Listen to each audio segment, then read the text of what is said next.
This is the Yanks Go Yard podcast with Adam Weinrib and Thomas Carinante. Welcome into a Monday edition of the Yanks Go Yard podcast. A fresh week. The rumor mill does not stop just because it's the weekend. It kept going. I'm Adam Weinrib alongside Thomas Carinante. The Yankees signed Aaron Judge on Wednesday morning. What was next?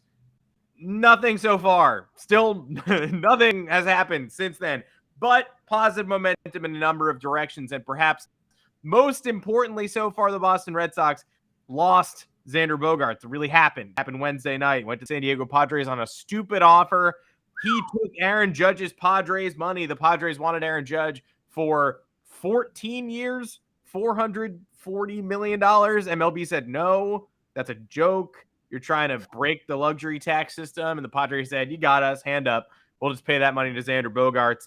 But in the meantime, with the Red Sox getting worse, the New York Yankees are looking at Carlos Rodon. It's getting serious. It's gone from flirtation to possible reality. And we are watching the clock, wondering if it's going to go down today, tomorrow, when we're live. It would be nice. We're definitely at the stage where people are starting to throw other stuff into Rodon's market to maybe get in the way of Hal Steinbrenner's shopping cart as he's trying to check out. So we'll parse through what's real and what's not. Plus, talking of what's real, former Islanders goalie Rick DiPietro thinks the Yankees are trading for Fernando Tatis Jr. Do you expect a big move, quote, bigger than Rodon? I personally don't. And if they do make one, it's not going to be that. But we'll talk about it anyway. And perhaps most importantly, with regard to the Bogarts chase, we're not just making fun of the Red Sox. We're keeping our eyes on a potential big-time Yankees target for 2024. That's the 2023-24 offseason. For the season after this, and we'll talk it all out. Make sure to find us on Apple Podcasts, Google Podcasts, Spotify, all the good podcast platforms. You got a junk podcast platform that we're not on, let us know. We'll have some conversations. We're open to being on whatever terrible podcast platform you use, but most importantly, we are live on YouTube Mondays and Thursdays, 2 o'clock Eastern time, all off-season long, all regular season long, and changing those times up when we have to, like, say, Aaron Judge signs at 8:20 a.m. on a Wednesday. We're going to go live as soon as we gather ourselves. Yankees win a big game. Yankees get walked off by the Astros. You might just find us on the air, but make sure to like and subscribe to this channel, the Yanks Go Yard YouTube channel. And so whenever we go live, you will get the alert. Please like the channel. Give us a subscribe. Give us a 5-star review for the audio pod. We'd welcome that. We always do. Mailbag question in your review, the most fun way to talk to us. But you can also, of course, find us on Twitter at Yanks Go Yard FS. Thomas Carinante, enough of the plugs early in the episode. How you doing? I was hoping that we might have a done Rodon deal to talk about today. We don't quite have that yet, but I think it's fair to at least talk about what he might mean to the Yankees, what a player of his caliber would do to the rotation. People were hot and heavy last week, a little quieter over the weekend, but all signs still point to him being their priority at this moment in time. Yeah, man, I'm doing good. That extra day that we potted on Thursday. We putted on Wednesday. We missed Thursday morning. Feel like we haven't fucking done this in 2 weeks. Yeah. Crazy what happens when you go off schedule.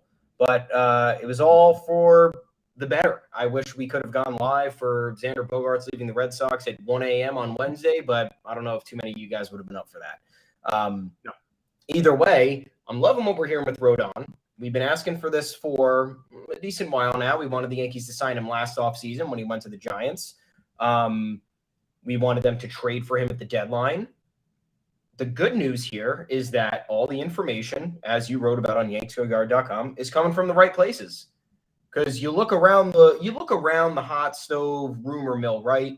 You got your John Heymans, you got Ken Rosenthal, you got Jeff Passan, you got Joel Sherman, and all those guys are great. But we don't really truly believe anything until it comes out of Jack Curry's mouth.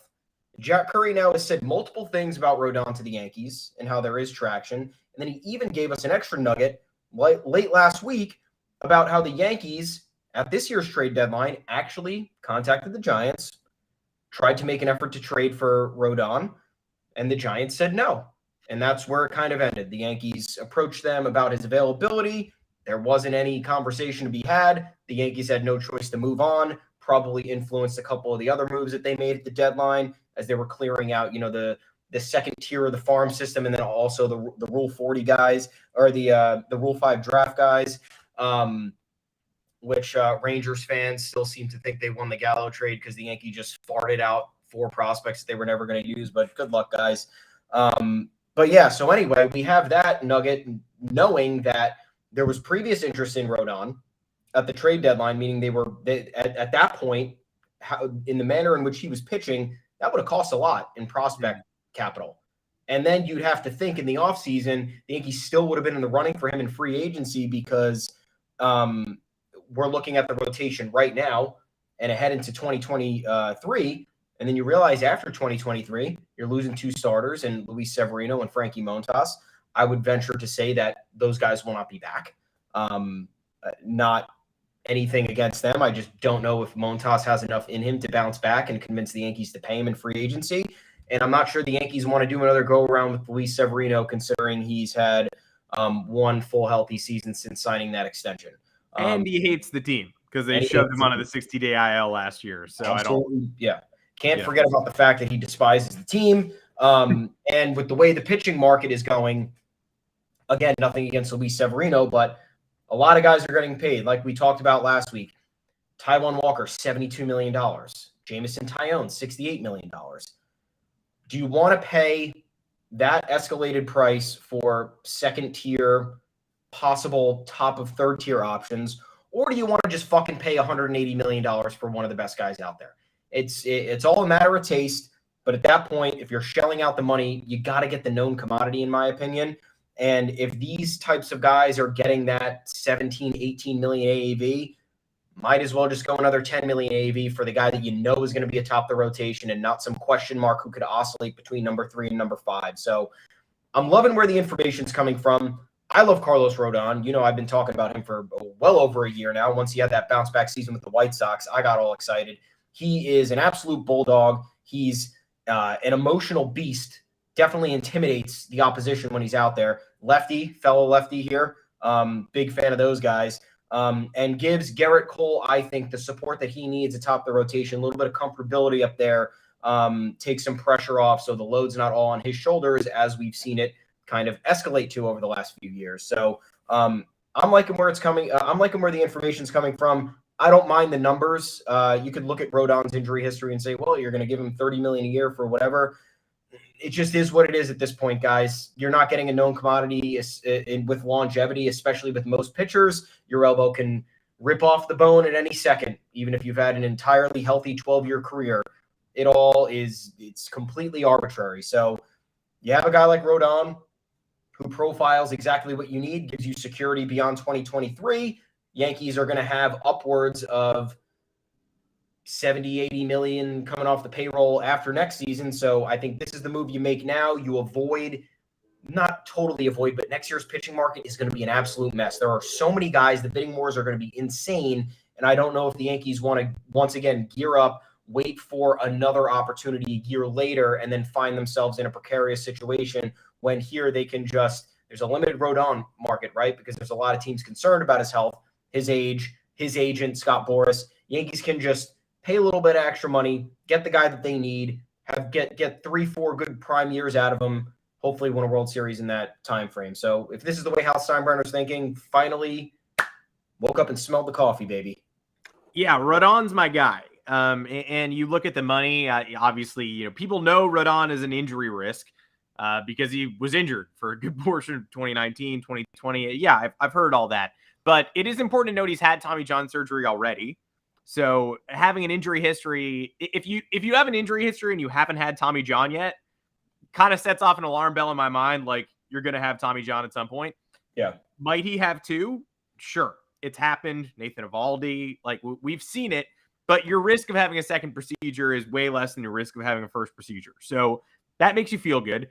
And it's also pretty obvious that the Rodon we've seen in 21 and 22 is a different guy from previously, which would make he's throwing like 4 or 5 miles an hour harder. That makes me think he's unlocked something in his arsenal. That makes me think he's figured out strength training. Like I'm not even concerned about paying the guy who struggled to stay on the field in 18, 19. It feels like a first round pick who figured it out at 28 and rehab from Tommy John and learned how to stay healthy. The attitude is there.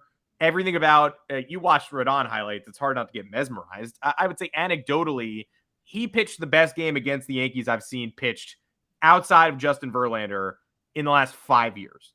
I understand that is high praise, but Rodon's start at Yankee Stadium in May 2021 with the White Sox is the most I've seen this lineup dominated by anybody. Go back and watch the tape. And he ran out of gas at the end of 2021 after having nothing on his plate in 2020. Nobody pitched that year, no length. And then 2022, he had the best season of his career, back-to-back years, top 6 in the Cy Young chase. Now, it's going to cost money, sure.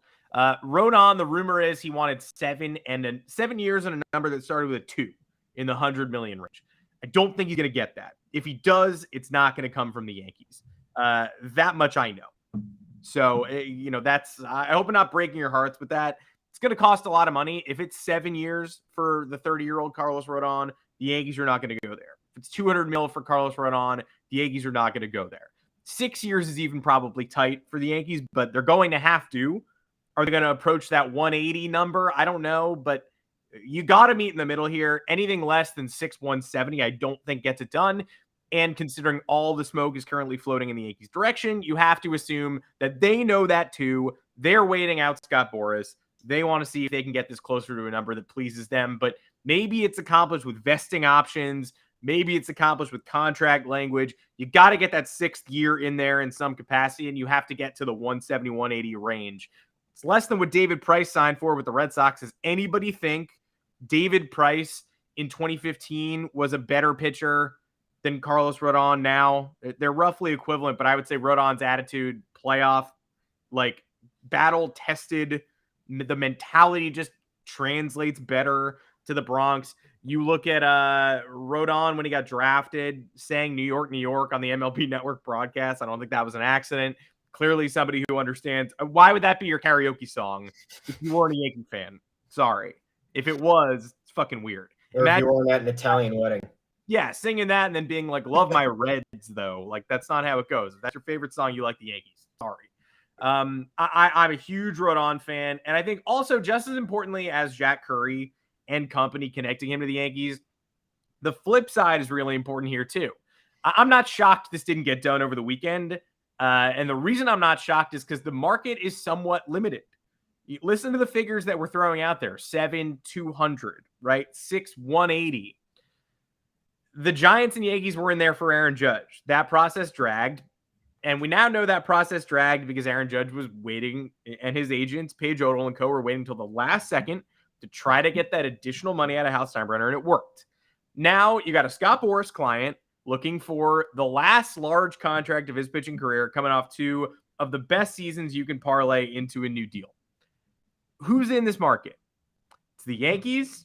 It's the San Francisco Giants, supposedly, who have a lot of money to spend and just signed Sean Manaea to fill out their rotation. But Susan Slusser says not so fast. They're still in on Rodon.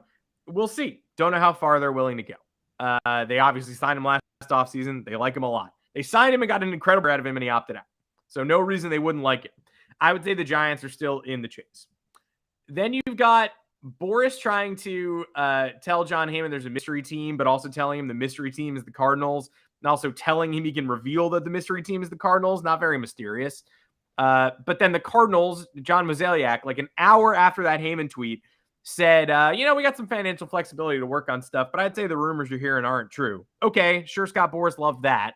What's left? The Red Sox, who have so much money left, but nobody can figure out what they're going to do with it because it seems like the answer is nothing. People keep connecting them to Carlos Correa. People are going to connect them to Rodon. They signed Masataka Yoshida for $105 million and could not get the money for Xander Bogarts. They have they have money left to spend, but no one credibly is connecting them to Rodon or Correa.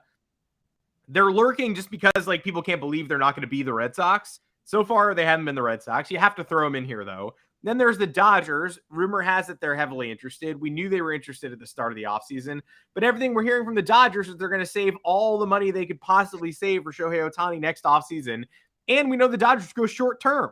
So high AAV, great, but Rodon's looking for years. 7. We keep hearing 7. 7 means 6 when you get to the negotiating table. The Dodgers don't do that. And the Dodgers haven't signed a Scott Boras client in a decade.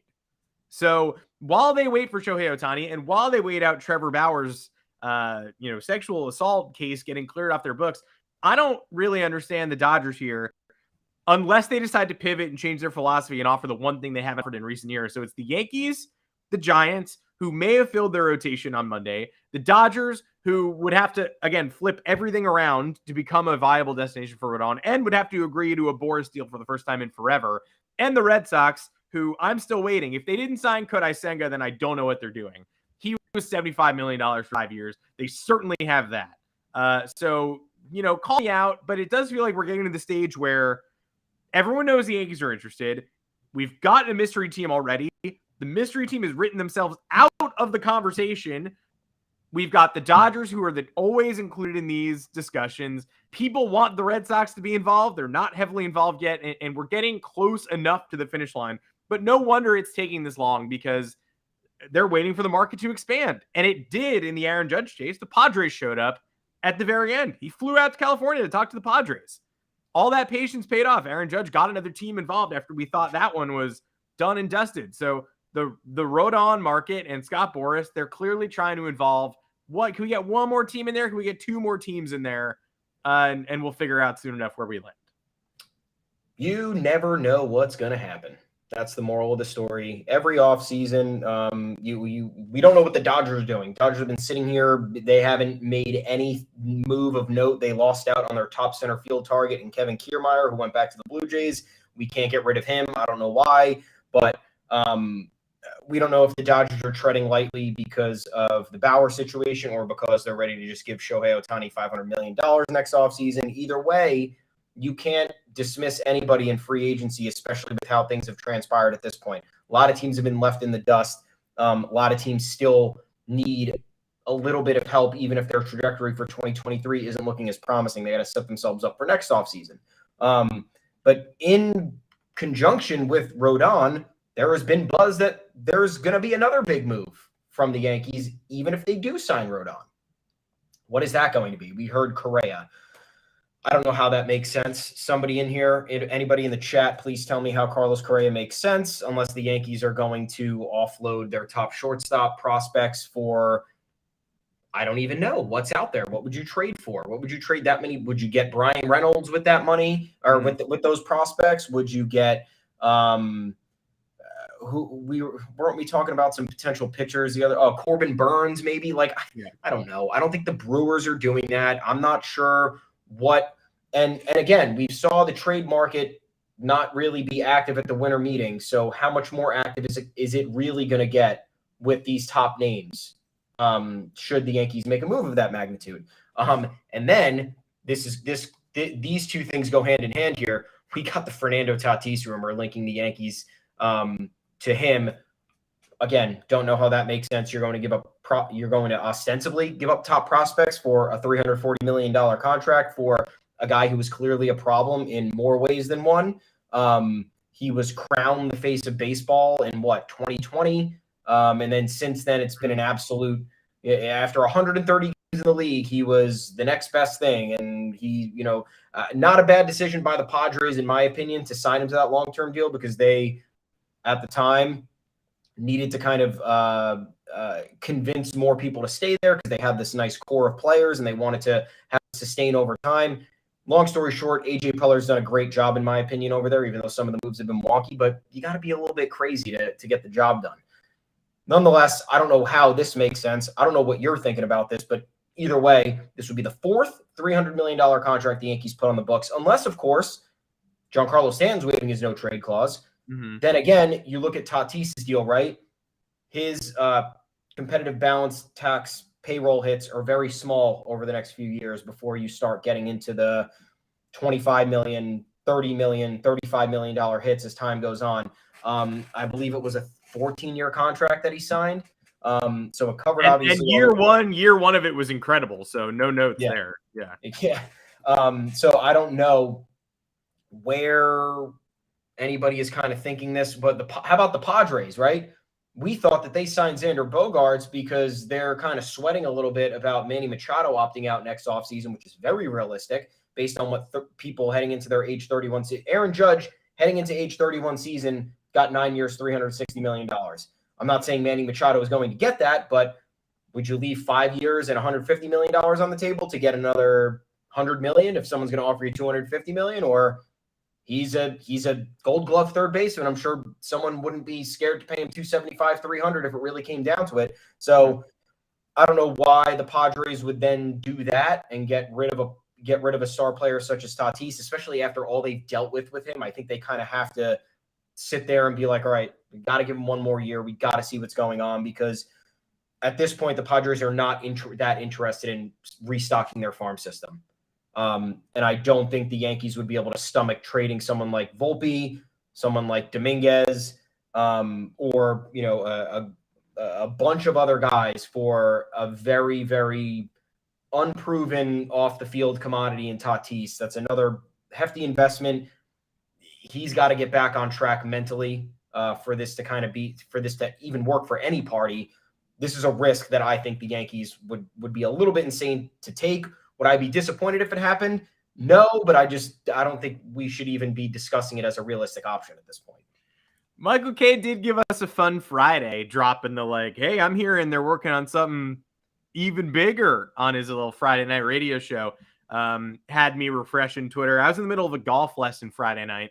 Yeah, high class. And I was taking the phone out of the pocket. The instructor's talking about the Yankees behind me. I'm kind of giving him tidbits. I'm trying to check. And then, of course, nothing happened Friday night. Why would it? Did you hear the Yankees-Go-Yard podcast? Yeah, he was like, I have and I hate it. And I was like, oh, okay, never mind. But it was like, it was like a wild goose chase. Everybody's trying to figure out what this big move could possibly be, because there aren't that many big moves on the table. Correa was the immediate assumption. Buster Olney made that assumption too. Pure speculation. And then he got aggregated for it. And he was like, I literally made that up. But he was doing what we were doing. He was like, I hear the Yankees are working on something big. I don't know. Carlos Correa is the only expensive free agent still on the market. So you connect the dots. And it's like, okay, maybe that could be an option. Or it could have been Brian Reynolds. Or it could have been Corbin Burns, Zach Gallen, considering the Yankees seem to like these Diamondbacks outfielders a lot. Like you hear them talking about Jake McCarthy and Alec Thomas. And these are players I'd be interested in putting on the roster. Maybe not as my starting left fielder for 2023. We'll have to find out what happens there. Oswaldo Cabrera can man the position. Whatever. We're way beyond the plot at this point. But Correa at short, like, yeah, you want to be a megalith? Sure. I guess getting Carlos Correa on your roster makes sense. But you know what? It made more sense last year, when he was looking for a short-term deal, maybe opt out after 1 year. They could have gotten Correa for the final season of Judge's team control before his big old extension. They could have gotten Correa during the year when Oswald Peraza wasn't ready yet and Anthony Volpe was starting at Double-A. And then Correa could have opted out after the season. The two sides could have amicably parted ways or figured out a way to juggle his deal with Judge's deal. There are a lot of things they could have done. They didn't do any of them. They didn't sign Carlos Correa when he was readily available last offseason. So why would they sign him now that Peraza is the supposed starting shortstop to start season? Volpe is going to start at Triple-A. They want him up soon too. They're considering trading Gleyber Torres to make room for both of them. If you were going to sign Carlos Correa now, there will be no opt-out. When you will have to be making a long-term commitment, you had better trade Peraza or Volpe or Dominguez for some sort of Brian Reynolds thing. Like, you just have to have a next step there. You're only signing Correa if you're trading your shortstop prospect or prospects immediately, because otherwise you could have just done this last year, and it makes so much less sense now than it did then. I guess we'll see, right? We'll see. I mean, Correa would be a fun Yankee. I'm not denying that, but everyone making the connection that there's a big move to come, that was the only really big move, except for Tatis Jr. And we all were like, be a pretty big move. Be a pretty fat move. Yes, you guys are right. Like, you're not wrong there. However, most of a $340 million contract still owed to him. PED questions. We don't know what Tatis, the non-PED user, looks like. He's probably still a pretty good baseball player, but that's a question mark. Somebody you got to commit 13 more years to. The $300 million contract thing, I think the Yankees would be amenable to adding another one at some point, but I don't think they want one foisted upon them, like the Padres demanding you take the Tatis Jr. deal. And he'd still cost a ton of prospects. It's not even like one of those mega deals where you could just pay You think it'd be that many? You think it'd be that many prospects? I don't think it'd be that many, but it would be more than none. It would be none if you just paid Carlos Correa money. Like, is Volpe in a deal for a player who's making $340 million? Like, look at his deal right now. He's making $7.71 million next year, $11.71 million in 2024, $20.71 million in 2025, $20.71 million in 2026, and then it's 25, 36, 36. So you're not even getting that big of a financial break there. I thought it was a little bit more than that. That sounds like it, to surrender because they surrendered all their top prospects for 2.5 years of Juan Soto, who was just making ARB payments, and it was controllable. This you can't get. You can get rid of Juan Soto theoretically. If you get Fernando Tatis and he isn't playing up to par, you're not getting rid of this contract. So what's the? I don't know what the trade market would be for that. No, like Peraza leads all of these trades just because he kind of has to. Then like an Austin Wells type, and then 2 back-end pitchers. You can have Justin Lang back, the guy you traded us for Luke Voigt.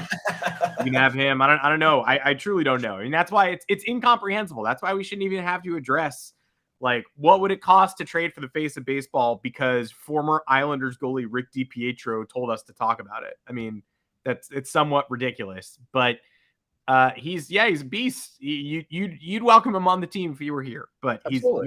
he's not going to be here. And you know why? Because the San Diego Padres want to win the World Series next year. Because the Los Angeles Dodgers are taking a step back. The Los Angeles Dodgers are starting James Outman and Miguel Vargas. They let Cody Bellinger walk, which actually kind of seems like a steal now after some of these other contracts. Kevin Kiermaier, what are the Blue Jays doing? Could have had Bellinger. Don't. I'm sick of the Blue Jays. I'm very tired of the Toronto Blue Jays. I prefer the Boston Red Sox, quite frankly. They're in on everybody. They're in on all these big names, and they get fucking none of them. They cleared Teoscar Hernandez to do what? If it's not Brian Reynolds, then to do what? Great. I don't know. I don't know what they're doing. I wonder. I don't actually want to know what they're doing. But the Dodgers are cutting bait on most of the stars they've had for the past several years. Bellinger gone. Trey Turner gone. Justin Turner probably gone. Don't expect a resolution there for a while. He's going to be a last-ditch guy. Dodgers don't have Walker Buehler. Dodgers lost Tyler Anderson. They're going to try to make some new pitchers in their lab, and that's great. But the San Diego Padres saw an opportunity. They stomped on Xander Bogarts. They have Manny Machado for guaranteed 1 more year. Tatis Jr. coming back this year. Juan Soto still here. The Padres are a superstar-laden team. Look at their lineup from last year when we thought they were stacked, and we're waiting for Tatis to come back. It had Eric Hosmer and Luke Voigt in it. Those are like bottom of the barrel guys at this point, which is very sad, but it's true. Trent Grisham is the worst regular Padre.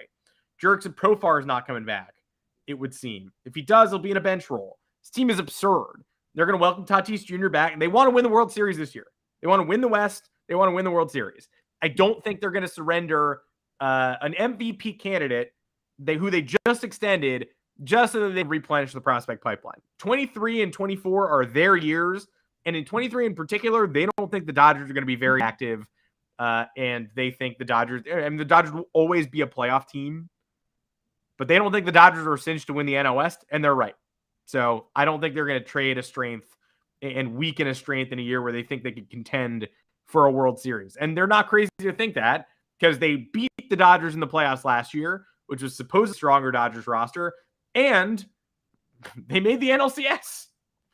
They just had one team in their way in the NLCS from getting to the World Series. So, and now theoretically they had 2 all-star caliber players into the fold. Bogarts is there, and Bogarts, as I said earlier, kind of spiraled this theory for next offseason. And we're wondering, does this mean Machado could be a link to the Yankees again next year? I don't know. Once again, it would be annoying because the Yankees could have just already made this happen. I look, once again, welcoming Manny Machado, don't care, but don't care about the money, don't care about, any of that. It's just, why are we always 1, 2, 3 years late? Why can't we just make the right decision? Why couldn't we have signed Manny Machado to the very, very cost-effective 10-year, $300 million contract with opt-outs? Give him all the opt-outs he wants. I don't care. You get 2-3 years out of Manny Machado. That's awesome. That's exactly what that's exactly what a team with a constant winning, an open winning window needs.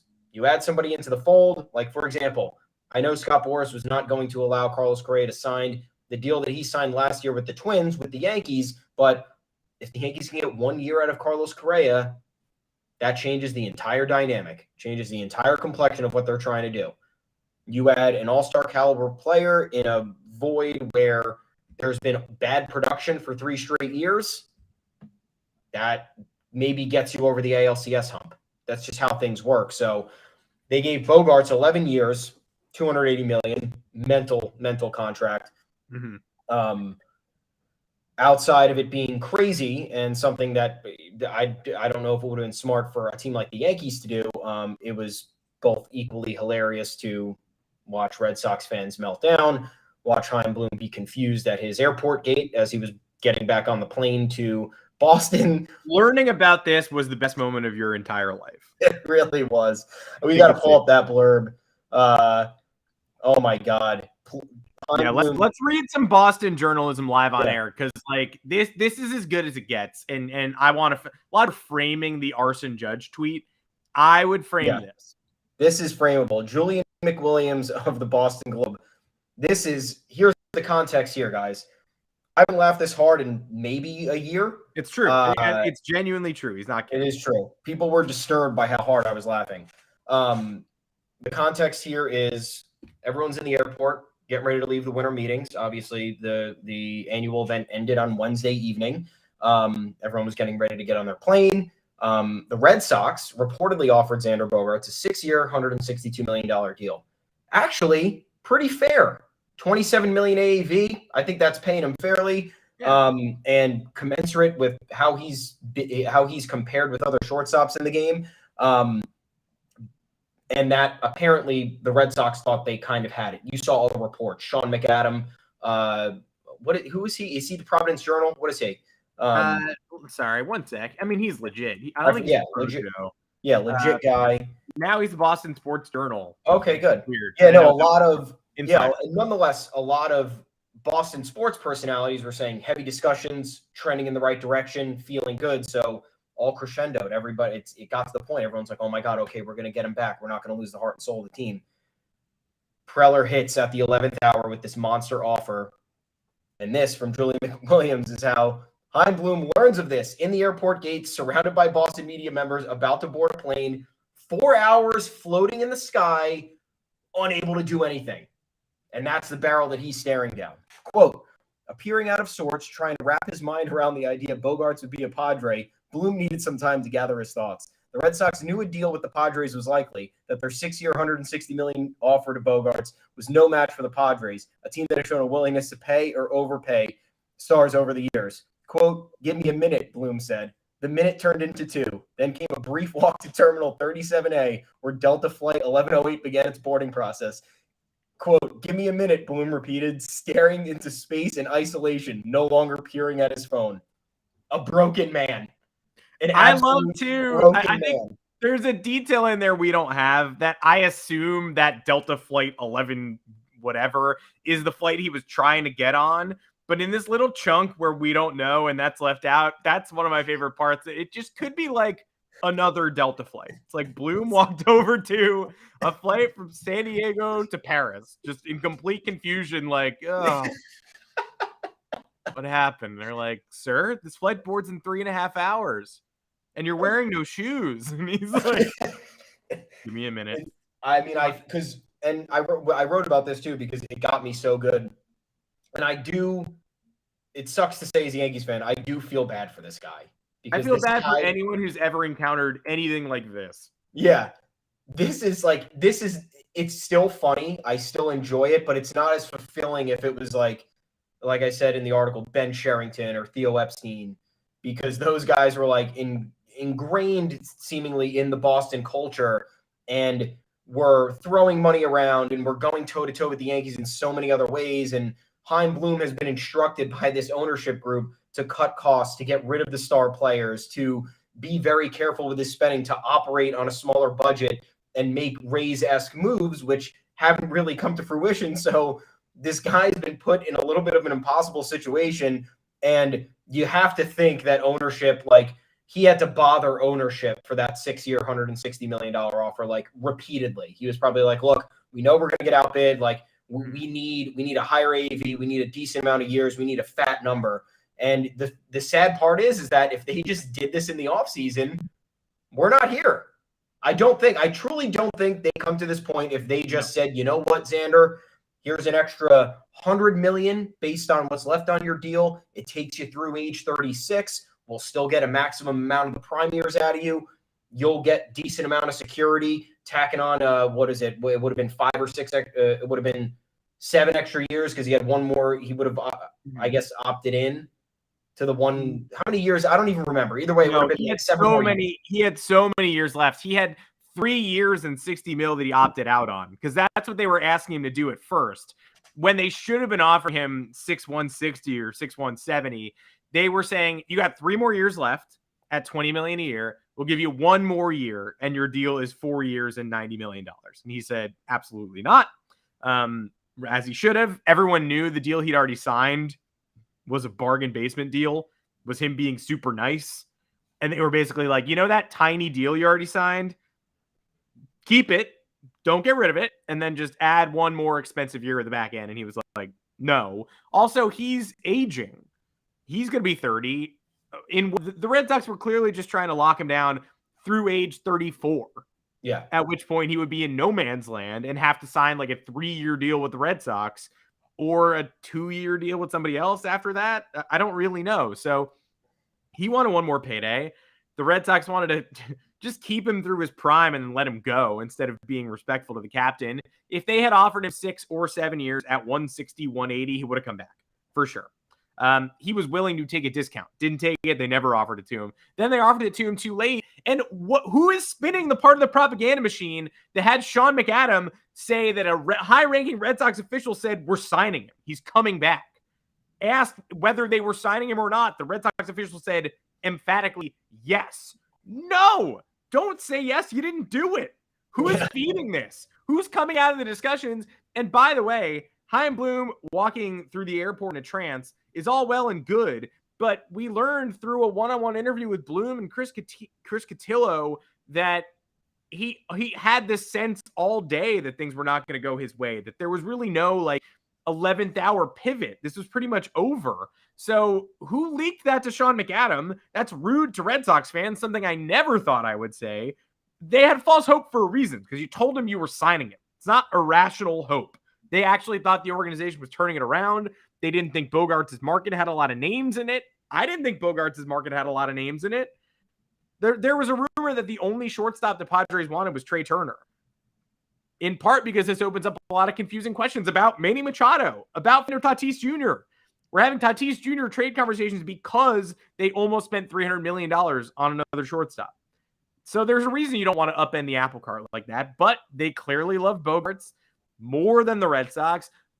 I was hoping the Yankees could have stolen Bogarts on like a 7 or 8 year deal, not an 11-year deal for $280 million. Not that. No one thinks that is good, even though he's gonna produce and he's a Hall of Fame quality bat and he's coming off his best defensive season. Xander Bogaerts, the player, is great and he might provide a lot of value. Not quite that much, but a lot. The 11 is the crazy thing. The money on that contract's not that bad, but 11 years is buck wild. And the Red Sox were never going to match that. No one's telling them to. I'm just shocked that they let it get to that point. And now their best player is going to do this song and dance again next offseason. They've lost their best player in 2020, Mookie Betts, their best leader this offseason in Xander Bogaerts, and also really fucking good hitter, Hall of Famer. And their current best hitter is Rafael Devers, who is 1 year away from free agency. It's going to cost, I don't know, Judge money? $350 million? Yeah. $390 million? More years? He's young. You're going to have to pay a ton of money for Rafael Devers. And if you don't, your team is not close. So, best of luck. It's bad. It's bad for Boston right now. And you know what? Finally, we have a situation with Boston fans where they're willing to speak out against ownership, because every other time, even the Mookie Betts trade, there were obviously people who were upset with that, but then there were people defending it, saying, oh, he didn't want to be here. He was going to cost too much money. He's not that good in the playoffs for us. Hate to break it to you, Xander Bogarts hasn't been good in the playoffs for you either. I think he's got a fat 230 average with a 6-something OPS. That's not good. Getting rid of good baseball players is bad business. That's the end of the story. And the fact that you're defending any of it, unless one of them, threaten you and your family, that's the only way that I think you could not want a star player on your team who in someone in Mookie Betts' 108-win season, World Series, MVP, clearly the best player in the sport at one time. I don't know on what planet you're defending getting rid of that person. And it came to a point when Xander Bogarts left, I did not see outside, even the people who were like, I wouldn't have done this deal because it's a bad deal, which I think is an argument to have and an argument for a separate time. Everyone was more upset that there was disrespect leading up to this point. There was a lack of urgency to get him secured under contract that led to this point. And it was clear they alienated somebody who has been deemed the heart and soul of the team.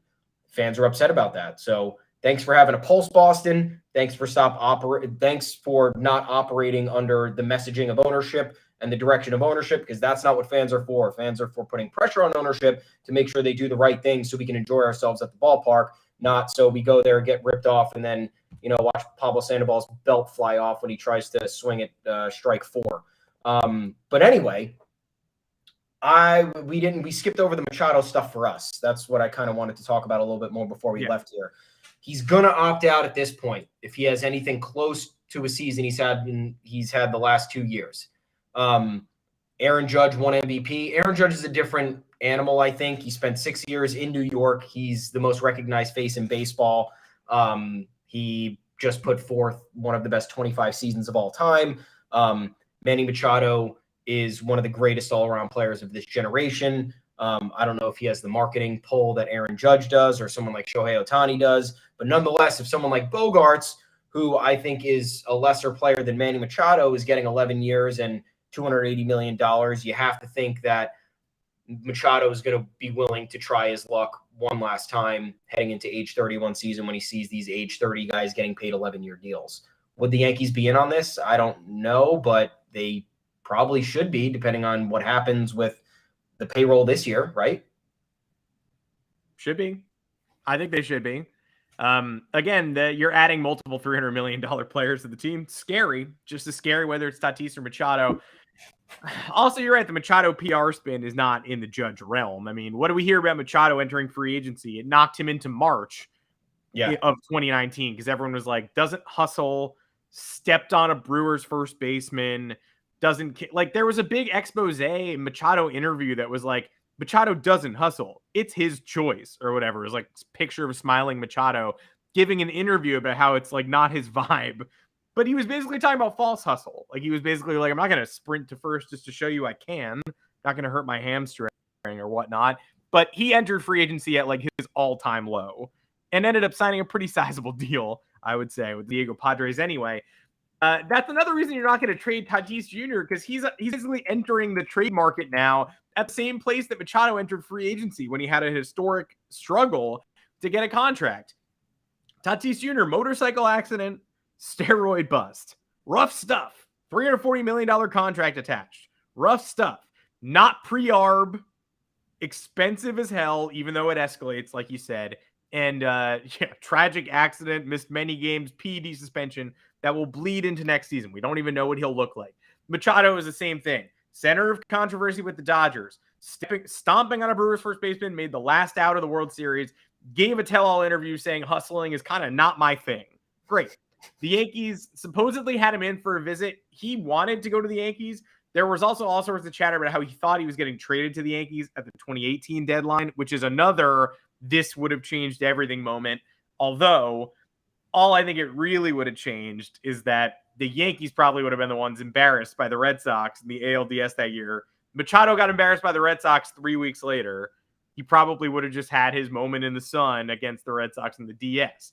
Where it's like, wow, he can't hit elite pitching. Wow, we can't hit Chris Sale. Wow, he's a petty baby. And he would have gotten thrown at some point. because he spiked Dustin Pedroia, and it's all coming back to me now. 2018 was a weird season for Machado, but he thought he was coming here at that deadline. He thought he was coming here in the offseason. The Yankees never really did the dance with him, and he's gone to San Diego and been an icon, an MVP, top 3 in 2020, the shortened season, but he was fantastic. 2019 got his sea legs. By the way, he signed a free agent contract at the age of 26. Manny Machado feels like a seasoned veteran to so many of us at this point because we're talking about his next contract, when he'll be 31, when he'll be Judge age. Signed that free agent deal at 26. Got most of his 2020 season stolen from him. 2021 and 22, the best of the best. 131 OPS plus 159 last year. Finished second in the MVP race. 32 bombs, 298 average, 366 OBP, 898 OPS. That ballpark in San Diego isn't exactly a bandbox either. You got to really hit the ball to get it out of there. Manny Machado is a great baseball player. 5 years, 150 left on the table. At the age of 31. He's definitely getting 3 more years. Right? Definitely 2, probably 3. $30 million a year, not a bargain per se, but for a player like Machado, he can get that up to 35. Yeah. Like you have to opt out here. And the Padres are saying all the right things about how they want him to be a Padre for life. They've already had these conversations, and I believe that they have, because the men responsible for the San Diego Padres have crazy money. They offered Trey Turner crazy money. They offered Aaron Judge crazy money. They offered Xander Bogarts a contract that outbid the Red Sox by $120 million. They're not messing around. If they want Manny Machado, they're going to find a way to retain Manny Machado, but they're going to have to do it on a new contract. He is going to opt out. Yeah. I think they may be doing an extension before opening day. Preller is a guy who gets ahead of it. As you've seen with various dealings, whether it was trades for starting pitchers, whether it was paying guys to ensure that they stay in San Diego, whether it's willing to take risks by dealing all of his top prospects in a Juan Soto deal or a Blake Snell deal, which cost them a lot too. So maybe this is settled by the time opening day comes around and we're not even discussing it. But if it gets to the point where Machado's like, you know what? Is he rep by Boris Machado? Hold on. I mean, I assume everybody is. Yeah, because if that's the case, is, right? Yeah, because if that's the case, then that's going to need to be a hefty overture before opening day, because Boris obviously always prefers that his clients hit free agency, so the market team. No, it's weirdly not. It's Dan Lozano, according to a 2018 piece from Ken Rosenthal. The last time he hit free agency, hey Dan, he was a Boris client. When he was drafted, switched to Dan Lozano in February 2011. This is all the information you could ever want. Happy to provide it for you. That's great. So hey, look, I think that makes it something before opening day a little bit more realistic. But you never know. Machado is a very confident dude, very candid dude, and I feel like he would be open to being like, look, if I would rather take the risk, and if I have an MVP caliber season, I'll opt out and I'll test free agency. If not, and God forbid I get injured, or God forbid I have a below average season, maybe I'll just take the $150 million extra. But Yankees probably have to be in on this, considering Josh Donaldson is going to be gone after next year.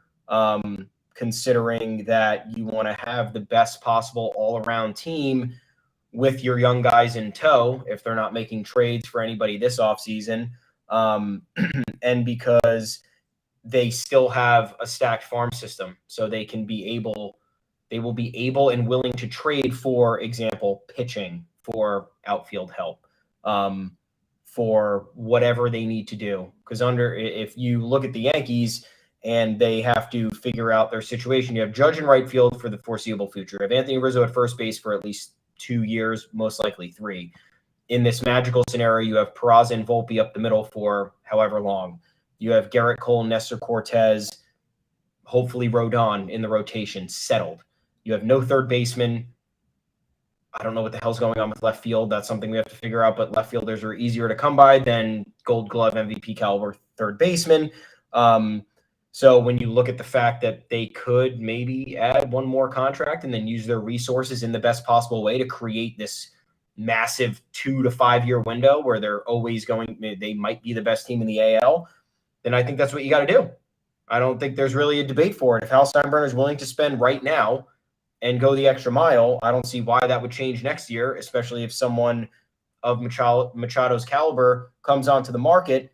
And after all the fan backlash that there's been the last couple of years, I think there is an aspect of this that ownership and Brian Cashman have caught wind of everything. The Yes Network has been very vocal about this team's shortcomings. So when it reaches that boiling point, I think that the ownership and front office have no choice or recourse but to respond by making the proper moves. So I think this is on the table if it plays out as Machado's envisioning. So I'd keep an eye on it.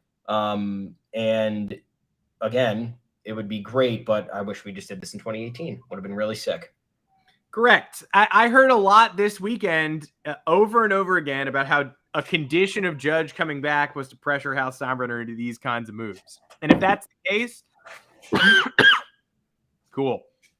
If that's the case, and like they're going to be in on Rodon until the end and hopefully close that deal, that's not going to end in 2022-23. Like, Judge is not going to get one satisfactory offseason and then be like, that was enough. That was enough for me. Thank you for doing that. And now I'm good. I'm actually good. Like, all we heard was Judge left more money on the table to care about his legacy. You know, gave the Yankees the last word that we didn't know they'd get because this is where he always wanted to be, but he wants to accomplish more than what he's accomplished so far. Spoiler alert, he's not coming back to the Yankees on a mega deal to end his career just so that he can win a bunch of regular season games and lose in the ALCS and never pass the Astros. And if that's the case, if he's holding the team's feet to the fire, it's not a one-off season thing. You mostly got Judge's prime for free on pre-arb stuff. It's not over yet. I'd say Judge has 3-4 years left of his prime, hopefully. Knock on wood. And then even the post-prime stuff, not going to be that bad for a while. Power translates. There's some more prime.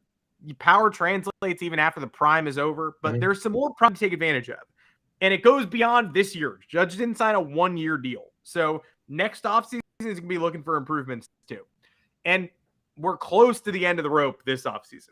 Whether they get on or don't, whether they sign Benintendi or don't, you're in Steve Cohen territory at that point. I don't really see how both are possible. People still are pushing this narrative. You got to get rid of Aaron Hicks and Donaldson. And then, sure, I guess. But with the infield kind of unsettled, a bunch of young players there, I don't know if they're getting rid of Donaldson at this point. And getting rid of Hicks is going to be a challenge. So I don't see big spending in both areas. I see one or the other. A trade for either Max Kepler or one of these Diamondbacks guys. Seems like it's in our future. Might drop soon. And if that's the case, then Judge is going to say, thank you for doing that. Team's still not, we don't know what's going to happen this season, but the team won't be complete next year. You're losing Montas. You're losing Severino. You're letting a lot of money walk. Donaldson's money will be gone. You don't have to trade him next year. He is leaving. They're not going to re-sign Josh Donaldson. So Judge is going to ask them to do what they did this offseason and more next offseason. And Machado is going to be a major part of that. And AJ Preller knows that too. So that's why he might take care of it before he ever gets there. But it's not going to be on this current contract. Yeah, I couldn't agree more. A lot of stuff ahead. They have to figure it out. They have to get rid of some money. And then they have to take the necessary calculated risks. And look, ties us back to the beginning. I think Rodon is the proper calculated risk that you take for that amount of money, that amount of years, and you start there. And you see how the team does. Maybe you make a trade to address one of the outfield spots. Maybe you make a trade to address the bullpen. If you can magically get rid of Donaldson and Hicks, really don't think that's going to happen. But if you can, great. You got to supplement it properly. But that's a lot of Yankee stuff for today, man. Yeah, that's a lot of shit we covered. I'll tell you that. There's some fun. There might be some fun news by EOD. Hopefully, Talking Jake is saying that there's a 3-team trade in the works between the Braves, Brewers, and A's. Any guesses? Dude, that feels like a Sean Murphy. That feels like a Sean Murphy stitch. That feels like a Willie Adames stitch, considering the Braves are still shortstop-less. But do you want to? I mean, the funniest thing this offseason to me, other than the extremely funny Red Sox stuff, has been Braves fans' reactions to the potential that they might start Vaughn Grissom on opening day versus Yankee fan reactions to the idea they'll start Oswald Peraza, we're pumped. We're ready for this. Top prospect. Let's go. Vaughn Braves Grissom fans was are not happy about it. Vaughn Grissom was their number one prospect last year, and I'm reading a lot of like, if Grissom's the opening day starter, then like, I swear to God, or whatever. What do you mean? Yeah, they apparently suck, Braves fans, making fun of the Mets for spending money. Yeah, that's fun. Like, Yeah. oh, the Braves are paying the same amount for our core that you're paying for 4 guys. I mean, congrats on suppressing wages, but the Mets had to do this to compete with you, and they did. So Mets fans should be very happy. More teams should be the Mets. I don't even know if the Mets got that much better this offseason, but they had to spend all this money to stay just as good, and they did. So great. Everyone should be doing that. Nice work. We love it. Nice work. Vaughn Grissom at 324 last year in the minors, 290 with the bigs, Great 5 guy. homers, 18 RBI, 141 at bats. Good baseball player. That is it for this edition of the Yanks Go Yard podcast. Make sure to find us on Apple Podcasts, Google Podcasts, Spotify, wherever you get your podcasts, all podcast platforms. Seriously, if you have a podcast platform that doesn't have us, let us know. We'll get it on there. But also find us live on YouTube Mondays and Thursdays, 2 o'clock Eastern time. And again, live if we gotta, we'll be on the lookout for Rodon and other news. If the Fernando Tatis Jr. trade goes from the realm of the insane to the realm of the realistic, we'll be here. We'll talk about it. Don't think so, but we shall see. Until next time, I'm Adam Weinrib. You can find me on Twitter at Adam Weinrib. Thomas Carinante, where can the people find you? I'm at Tommy's_takes. We are at official Yanks Go Yard Twitter account at Yanks Go Yard FS. Our bylines are on yanksgoyard.com. Head on over there. Plenty of content there to prep you for the holiday season, baby. We're almost there. Christmas is in 2 weeks. Christmas is the best. Christmas fucking rolls. Maybe we'll get some Yankees gifts. I mean, Hal's got to be in the giving mood this year. He's already here. He got the deal done from Italy. Tacked on that extra 40 mil because he said, fuck it. I'm having a good time. I'm getting fed grapes right now. Let's just throw a couple more mil on that Judge deal. We'll secure it. Al Steinbrenner out there with the high-class gaze from White Lotus, grabbing the gun, getting the business handled. And until then, folks, it was great seeing and talking to you guys today. A lot of people in the chat, a lot of viewers on YouTube. We love it. We want more. We want to have more fun. So tune in Thursday, 2 p.m. Eastern. Enjoy your rest of your Monday, Tuesday, and Wednesday. And we'll be back in a few days. Take care, everybody. It's true. See you in a few. We'll be right here. Just make sure you come back when we come back. All right. Take care, everybody.